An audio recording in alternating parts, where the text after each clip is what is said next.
ये पहला बजट देखा है मैंने अपनी ज़िंदगी में जिसमें एक अफ़साना घड़ा गया हो, एक अफ़साना बनाया गया हो एक्सेल शीट के ज़रिए। एक्सेल शीट के ज़रिए की शक्ल में एक अफ़साना है, हकीकत से बहुत दूर है।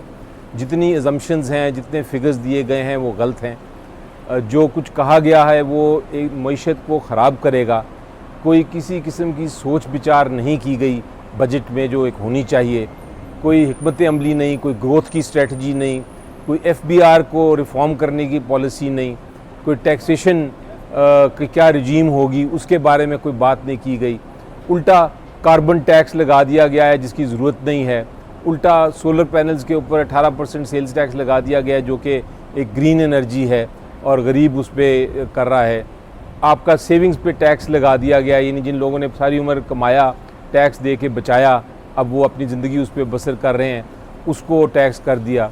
जो आपकी सैलरीज़ और पेंशन्स कहा इन्होंने कि जी हमने 10% या 7% इनको बढ़ाया, असल में बढ़ाया नहीं है, क्योंकि असल में अगर आप इन्फ्लेशन को देखें और इनडायरेक्ट टैक्सेशन को देखें तो ये जो सैलरी और पेंशन है उसमें कमी हुई है।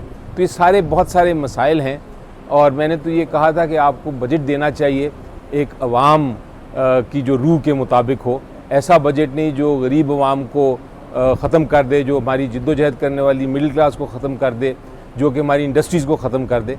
ये बजट तो बिल्कुल इस किस्म का है। इसलिए हमने फ़ैसला किया कि PTI इस बजट को वोट नहीं करेगी और हम एहतजाज करेंगे इसके ख़िलाफ़।